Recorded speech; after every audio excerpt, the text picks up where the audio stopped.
Hello everyone, এর আগের একটি ভিডিওতে আমি দেখিয়েছি যে ফাস্ট্যাগ সার্ভিস আপনাদের সিএসসি পোর্টাল থেকে কিভাবে অ্যাপ্লিকেশন করবেন বা কিভাবে আপনি ফাস্ট্যাগের কাজ করে প্রচুর ইনকাম করবেন।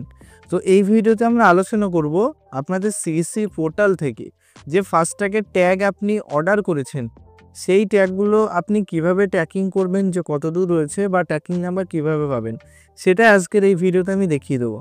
হ্যালো এভরিওয়ান, আপনারা দেখছেন টেকগুরু ইসমাইল ইউটিউব চ্যানেল। আমি আপনাদের সঙ্গে রয়েছি ইসমাইল। তো চলুন আজকের ভিডিওটা শুরু করে যাক। তো প্রথমে যেটা আপনাদের করতে হবে, সিএসসি আপনাদের লগ ইন করে নিতে হবে। তো এখানে আমি সিএসসি গুগলে সার্চ করে নেওয়ার পর অফিসিয়াল ওয়েবসাইটে গিয়ে এখানে লগ ইনে ক্লিক করছি। লগ ইনে ক্লিক করার পর আপনাদের যে সিএসসির ইউজার আইডি পাসওয়ার্ড রয়েছে সেই ইউজার আইডি পাসওয়ার্ড দিয়ে আপনি লগ ইন করে নেবেন এবং লগ ইন করার পর আপনাদের সামনে ঠিক এরকম পেজ চলে আসবে। একটু ওয়েট করবেন। ওয়েট করার পর আপনাদের সামনে এরকম একটা পপ আপ স্ক্রিন আসবে।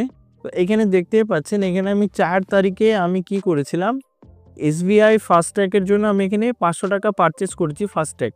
তো এখানে দেখতে পাচ্ছেন প্রথমে এখানে অপশন রয়েছে ডিম্যাট, তারপরে লোন, তারপর হচ্ছে ফাস্ট্যাগ। তো ফাস্ট্যাগে যদি এখানে ক্লিক করেন তো বাই ফাস্ট্যাগে আপনি এখানে ক্লিক করবেন। বাই ফাস্ট্যাগে ক্লিক করার পর এখানে কোটাক ফাস্ট্যাগ টপ আপে ক্লিক করবেন।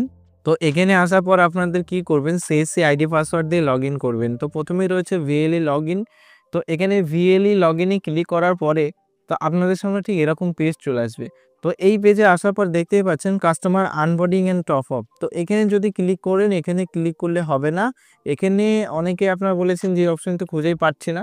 তো এখানে যেটা আছে এটা হচ্ছে আনবোর্ডিং এর ক্ষেত্রে।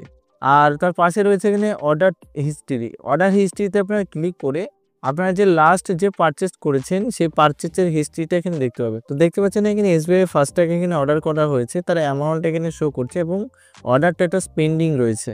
তো এখানে কুরিয়ার ডিটেলসে যদি ক্লিক করেন এখানে ফাঁকা চলে আসবে, মানে কিছুই নেই, ব্ল্যাঙ্ক। তো এখান থেকে যখন আপনার যে ফাস্ট্যাগের যেটা রয়েছে কোডগুলো বা ফাস্ট্যাগের যে ট্যাগ আছে সেগুলো আপনাদের কুরিয়ার করা হবে, ঠিক আছে? তখন আপনাদের এখানে কুরিয়ার ডিটেলসে ক্লিক করলেই এখানে ইন্ডিয়ান পোস্টের কুরিয়ার আইডি পেয়ে যাবেন, ঠিক আছে? অন্য কোনো কুরিয়ারের মাধ্যমে আসবে না, এটা ইন্ডিয়ান পোস্টের মাধ্যমে আসবে। তো নেক্সট ভিডিওতে আমরা দেখাবো কিভাবে আপনাদের ফাস্ট্যাগুলো আসার পর আপনারা আনবোর্ডিং করবেন বা সেল করবেন, সেটা আমি প্রপারলি দেখিয়ে দেবো। তার জন্য চ্যানেলটি সাবস্ক্রাইব করে অল নোটিফিকেশন অন করতে ভুলবেন না। তো আশা করি আজকের এই ভিডিওটা আপনাদের একটু ভালো লেগেছে। যদি আজকের এই ভিডিওটা একটু ভালো লাগে অবশ্যই আমাদের চ্যানেলটি লাইক, শেয়ার, কমেন্ট এবং সাবস্ক্রাইব করতে ভুলবেন না। ধন্যবাদ।